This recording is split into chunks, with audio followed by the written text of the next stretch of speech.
I'm your boy, Stephen Motivate, with my friend, Pastor, and yours, Rev Andre M., also known as Pastor Andre Mitchell. We are back again with another episode. What we're going to talk about today? I'm wearing a shirt called I Am Okay. I am okay. I'm okay. Let's talk about this. Are you okay? Are you okay? That's good. Am I okay? I think so. People tell you to ask your friends and family that now. Are you okay? I am okay at this moment. Mm-hmm. But I think it's good to have people in your life who can ask you that question and people who you would honestly answer. Yeah. Just random connections. You really don't have time to articulate how you really feel, what you're really going through, but you need those strategic people who are asking you, are you okay? So text 2 people right now and ask them, are you okay? Text 2 of your closest people that you think would answer you honestly and ask them, are you okay? All right, let me add this. So what do they do if the response is, I'm not okay? I guess you ask them why at that point. Why are you not okay? Tell me about it. Tell me more. Thanks for sharing that with me. Yeah, how can I help? How can I help? What can I do? Normally, just asking that question is going to relieve pressure for some of the people who, especially if it's someone you're really in their life, just you initiating the conversation, because the old saying is you got to check on your strong friends. Mm-hmm. It's the strong ones who are caring so much. Just having somebody ask that's going to do a lot to make them even answer the question. And if they come back and say no, then be prepared for whatever that needs to be done. And I think that's why I say just keep it to 1 or 2 people, because I don't think you can help truly if somebody says I'm not okay and you have to reply, how can I help? Can you really help more than 1 or 2 people? Can you really be there for 1 or 2? I mean, yes, probably, but like truly, if somebody says, no, I need this, I need that, I need prayer, I need money, I got this going on, I need advice. Like, I think for your regular person, I know you're a pastor, so you probably have, 50 people you have to be at the beck and ready for. But for your everyday Joe Blow, like, what do you suggest? Like 1 to 2 people you need to? Yeah, I think that's good. Start small. And this is something I heard that I had never heard before. I heard a therapist saying that she invites her clients to bring someone with them if they need to. So even though it's personal and it's individual, if you need to have someone with you that will make you feel more comfortable as you talk to me, I open my space for you and another person to bring. So, you may say, hey, I'll go to therapy with you. Yeah. I'll hold your hand while you're talking. So, yeah, if you're going to be that detailed, you probably need to keep it to 1 or 2 people. So let me ask you this, and I know this is personal, but I'm not in therapy right now. I after Daddy died, I tried to reach out to some people about therapy, and they gave me some prices and stuff, and I just never followed through with it, or I didn't think it would fully help me. I think Charlemagne the God and several others have made it like cool now to get therapy, to like say therapy's not a diss anymore. Like, okay, you got a therapist, cool, versus you got a therapist, But I know you do therapy. Mm-hmm.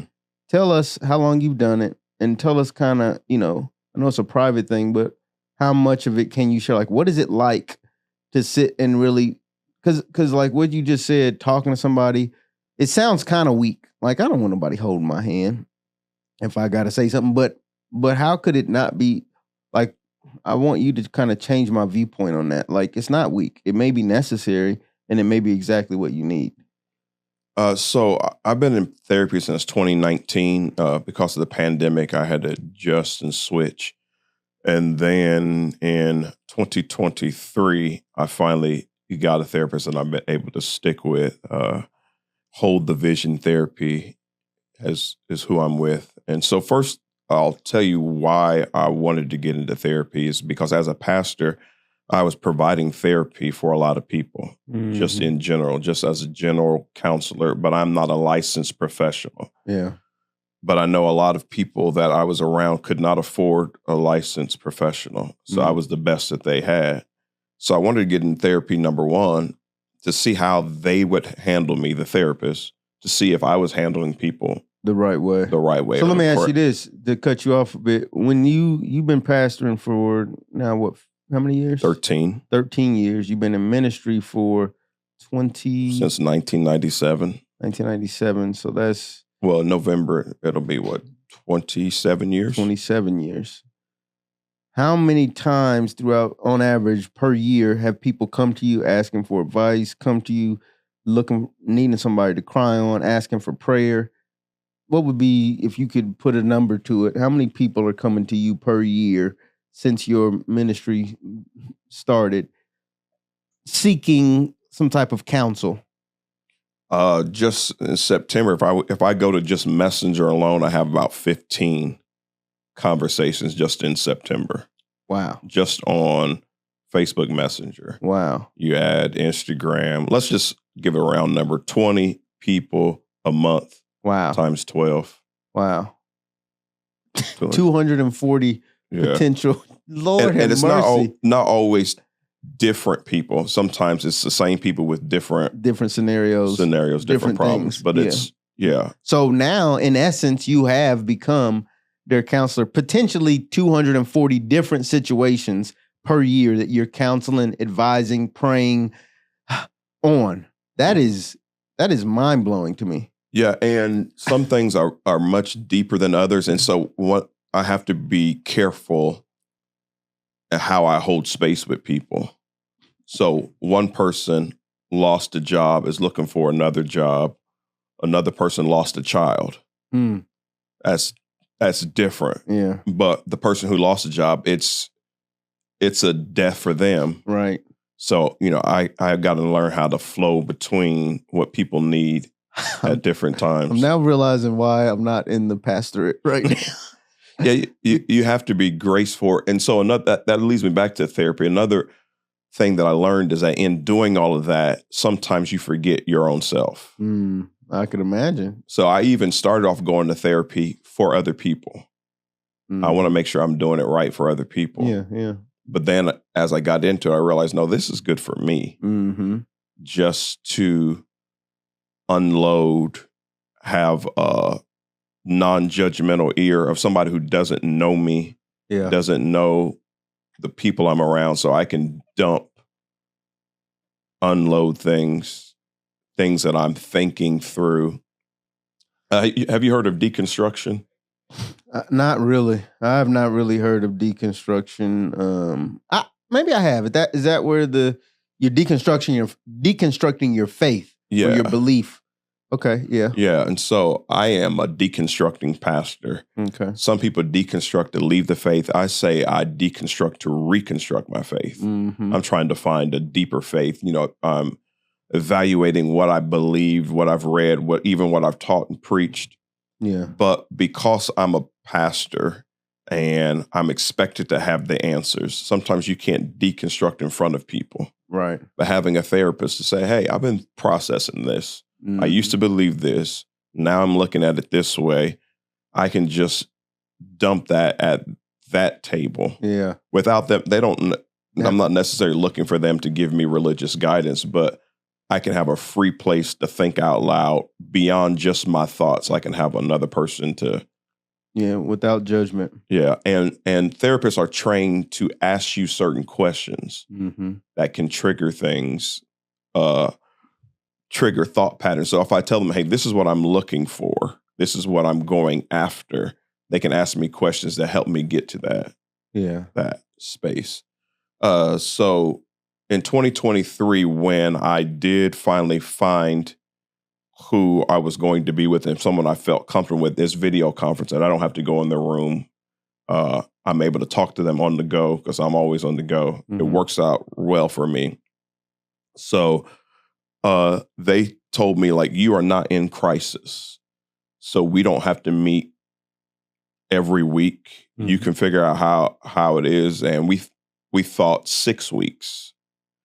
Well, 2 weeks after I met with that person, then we had a suicide in our church. Wow. And I was thrown into crisis. Wow. And so I came back to them and I was like, you remember how you told me I wasn't in crisis? Because she said most people come to her when they're in crisis. In crisis, yeah. I came preventively. I came, trying to be proactive. Yeah. And then I told her, don't ever tell me I'm not in crisis again because I was thrown into crisis. Yeah, it was like, that was terrible. Yeah. And so then I was able to talk through what I was feeling. And what I was feeling in that moment, I was feeling inept. People were saying, thank you for carrying me through this. Thank you for walking with me. Yeah. But I didn't have words. Yeah. I felt guilty because my children were still living. Yeah. There's a lot of things, but I was able, that's not good to process that in front of my congregation. Right. I was able to process those things. Yeah, you can't be up there like, y'all, I'm grieving. I don't know what to do. Yeah. I don't feel equipped to handle this, so I'm just going to step off the pulpit. So you didn't do that, but you had a place where you could go and talk to somebody, say, this is how I'm feeling. I feel guilty. I feel all of these things. Like, I'm mind blown by the number still. I cannot get over that. But do you think every pastor should have a therapist? I know you hear it, every pastor should have a pastor. Every pastor should have a leader. These are my spiritual sons and, that sort of thing. And I don't know how biblical that is. Maybe we'll save that for another day. But should every pastor have a therapist? I'm not sure I say every pastor needs therapy. Every pastor needs therapy. Needs some level of therapy. Now, that could look different in different It could be place. For like a moment. You don't have to, if you're in crisis or preemptively, like you said, it don't have to be, I've got an ongoing therapist, but you think it's good for folks to sit with a trained person that's been trained in this field and kind of understand, learn exchange for the reason you went to see if you're handling people correctly, but then you might find out that this is a good space for you personally. Yeah, it's good. And another thing that made me comfortable with this person is because she immediately said, you're not in crisis. We don't have to meet all the time. In other words, she was not about the money. Right.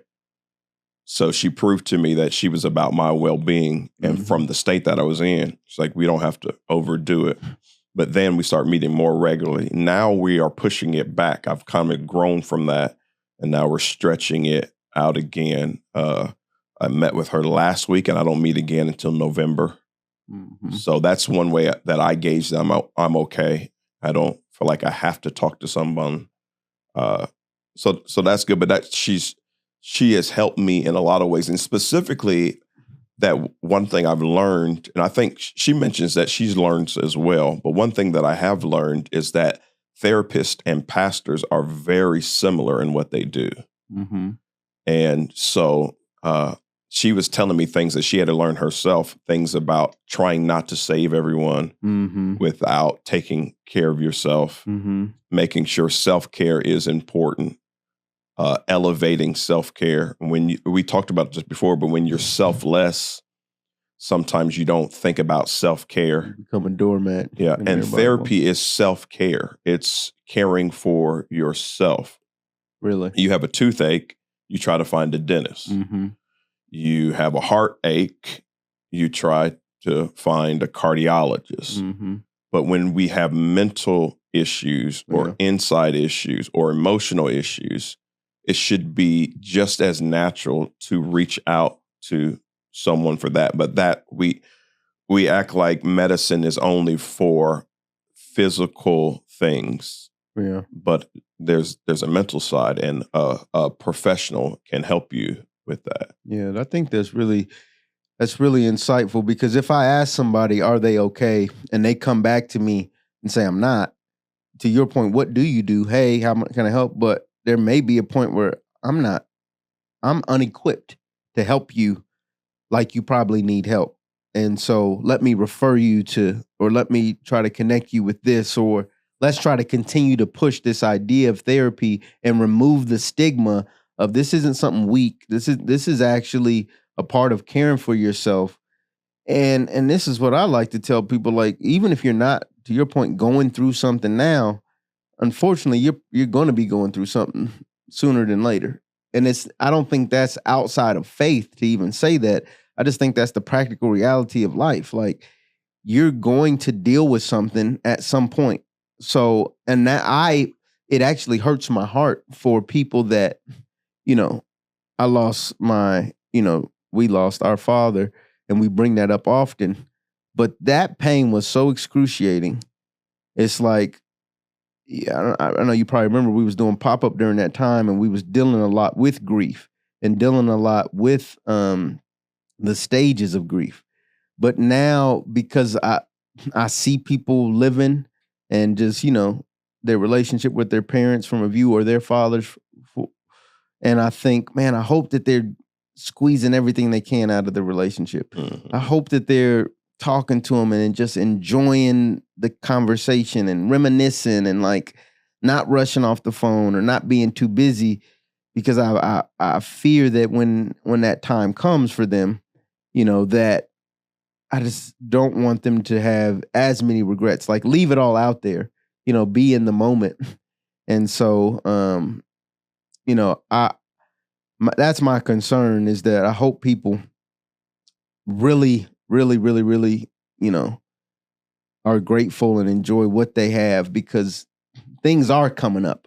And, having a therapist, having somebody you can go to ahead of time or preemptively, or to your point, it probably, even if you don't know what's coming up, it'll probably end up helping you more than hurting you. And I'm not in therapy, and I probably need to be, because I'm dealing with a lot. Mm-hmm. And it's starting to get to that level. And I am getting this sort of numbness to life, as I talked about before, like, where it's just like, I want to enjoy this, but I can't fully, because I know that I'm thinking about when this is going to end, or when this is going to change, or, and I'm trying to prepare myself for disappointment. Right. Yeah. And so I probably need to get in some therapy just to talk through that more with someone. And I will add that therapy isn't the only way. The scripture says, when my heart is overwhelmed, lead me to the rock that is higher than I. Lead me to the rock. Yeah. David said that, and it was a psalm. But the point for me is, maybe therapy can help you before you get to that overwhelming point. Mm-hmm.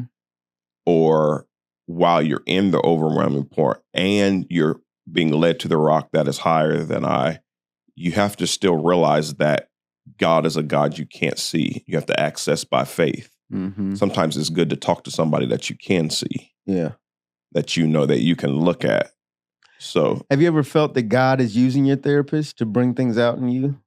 Yeah, I do.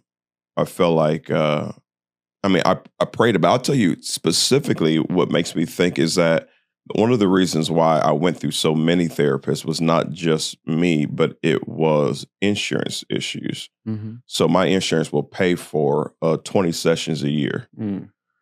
And so there's no need for me to pay for it, right, when it's free. Now, this is a good point you bring up, though, because there's probably a lot of benefit packages for people who have jobs where their insurance will pay. Like, I probably have free sessions that I don't even know about or know how to access. Did you, before we get into the meat of, actually doing that and having to change therapists, how did you go about, because I think this might help people, how did you go about figuring out that you had paid for sessions from work?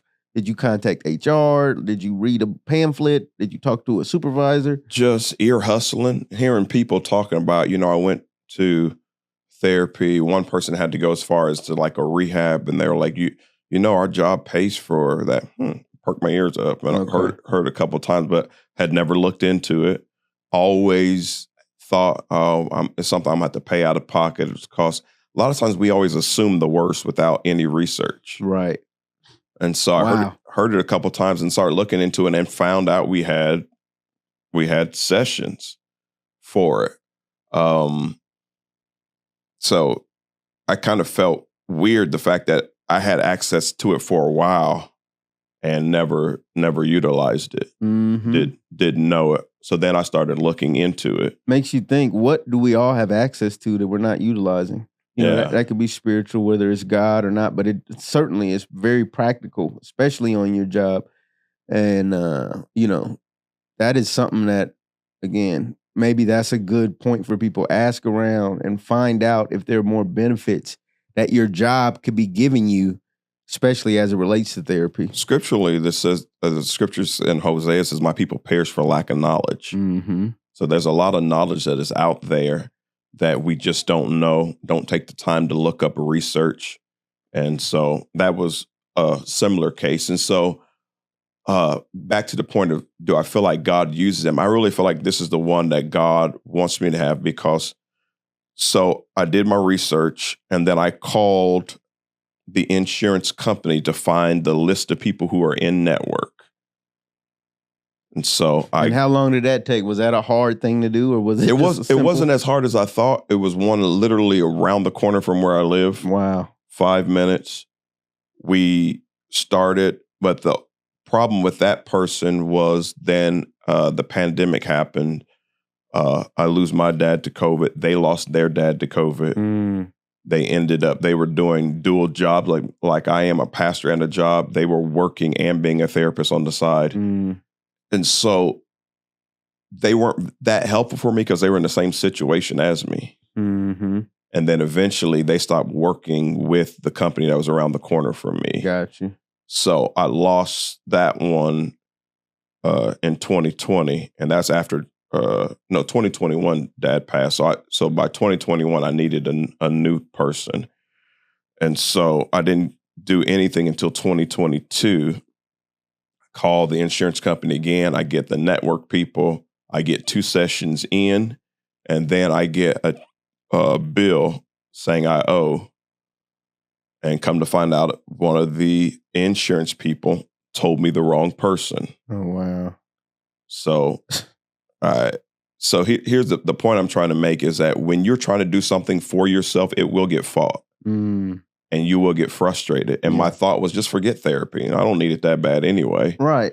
I done been to a couple sessions, and the lady who was trying to help me had just as many problems as I did. Forget it. Right. But there was something in me that's like, no, you need to keep trying. Mm-hmm. But I'm like, I ain't paying out of pocket. Right. Knowing I don't have to. I finally get back in touch with the insurance company, and what they said to me is like, we apologize. She should not have told you that. That was wrong. They are not in network. Well, that don't help me now. I got a bill. And I got a bill. Y'all gonna pay for it? Yeah. So eventually I find the person that I like. We have 3 sessions. The second session was after the suicide. The third session, we're still in the process of grieving that. And then comes another insurance issue. And they're like, she's like, they're not paying. There's some issue. Once again, my insurance has shifted, and now the person who was in network is now out of network. And the timing that I was going to them was in that in-between time. And so they're not in network anymore. Wow. And so now I have 3 sessions that I'm going to have to pay for. Wow. And I was frustrated. I was like, I quit. I don't care anymore. And then I just had a certain thing to come up to me. I was like, God, if you want this to be, you got to make it happen. I'm not looking for nobody else. I'm not gonna. I'm not paying nothing else. Blah blah blah. I had one of those. Sometimes my prayers are complaint sessions. It was a complaint session to God, and then I remember it was August. So that happened in July. By August, my company has shifted again. Now she's back in network. Miraculously. Yeah. And she told me that, and I was like, well, now I owe you. And she said, no, I wrote that off pro bono. So that let me know, okay, I asked God to, if you want me to be in this, make sure that this thing sticks. And it did. And also when I heard the pro bono, she mentioned to me that she gives several hours of pro bono therapy, which leads me to believe there are people that can get the help they need without paying for it. Not just insurance, but not being paid. So anyway, God worked the whole thing out. And now I've had several sessions since then, since 23. And all is well. Insurance pays for it all. And that felt like a God moment because I was adamant. I'm like, like, look, I haven't tried. So from 2019 till 2023, I'm on my third person. Out of the people, I paid for quite a few out of pocket. Here, I'm going to have to do it again. I'm tired, and God turned it all around. I ended up not paying out of pocket, and the person who I wanted to be in network miraculously is now in my network again. Yeah. So God definitely played a hand in it from the sounds of that story, and I think that's good because I think that reminds us that God don't just do miraculous things like, dropping money out of the sky, but sometimes he can make situations turn around that are unexplainable, right? And that's why I love to go to when people, ask, well, why do you believe in God? Well, when the unexplainable happens, it's like I have no one else to credit it to but God.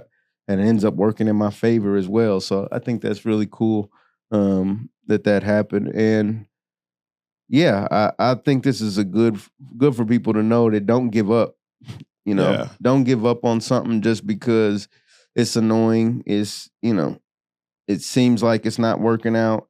I love that. I think we need to talk about that prayer as a complaining session of, and let God work it out. Like, make your petition known, and let God work it out. A petition is typically a complaint. And I think that's a good example of not giving up, and hopefully for everyone out there that has a stigma with therapy, I think this conversation is making me think, hey, maybe this is something I need to dig into, especially if it's free. And then if I do run into obstacles, pray about it, keep going, because in the end it could work out. And you might just be asking for tools. So let's say you only get 2 free sessions. Be strategic and ask for tools that I can use for myself if I'm feeling overwhelmed, if I'm not okay, because a lot of the things are things that can be trained, that can be taught. And then when you're with a real therapist, what they're going to tell you is you have to do the work anyway. There's not a magic wand. They're not there healing you. You've still got to do the work to self-heal. Yeah. They're just pointing things out, showing you where you may be broken, how you need to fix it, how you may need to reframe something, rethink it. Many of our decisions are trauma-informed, trauma-induced. They can help unpack that for you, but then you do have to do the work to heal. And before we check out, one thing that I will add, when it comes to working for other people, trying to help other people, it's hard for me to quit. But when it was for my own self-care, a few times I was ready to say, oh, forget it. Yeah. But you got to work as hard for you as you're willing to work for other people. Others. Wow. That's really good. You got to work as hard for you as you're willing to do for other people. And, because you think it's good, I'm willing to do all this for the family, all this for my boyfriend, all this for my girlfriend, all this for my best friend. But what are you willing to do for you to get you right? And the better you get, the more help you can be to others. And to your point, you can give them the tools to know that at the end of the day, you got to do the work yourself. I can't do this for you. I can't have the self-esteem for you. I can't reverse.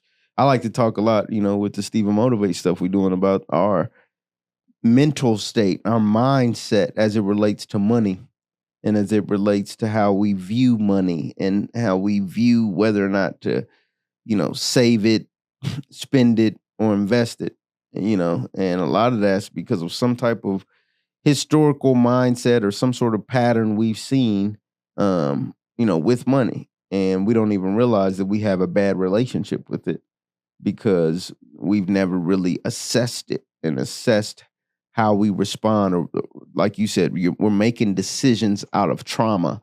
We're making decisions based on experiences we've been through, and we haven't really stopped to assess, why do I do this? Why every time I get $1, I feel like I got to spend it? Why every time I get $1, I'm afraid to invest it? These type of things. So you know what that's often called? It's called retail therapy. So maybe if you get into therapy, you won't have to use your money as therapy. Right. You won't have to buy your way into happiness when you can do other things, use other tools to actually find true happiness, true joy, true peace, Yeah, that's good. That's good. All right, y'all. Are you okay? 2 people. Find 2 people. Ask them. If they do respond that they're not, how will you respond to that? And I think the most practical thing is get with your job, your school, whomever, and find out if you have access to therapy that you don't even know about. If you have access to a thing that could help you, that could benefit you, that you're not utilizing. All right, until next time, it's your boy Stephen Motivate. Hey, it's your boy Pastor Andre Mitchell, Rev Andre M. And if you can't, if no one else is asking you this, let me ask you, are you okay? It's the Pop-Up Podcast. Peace.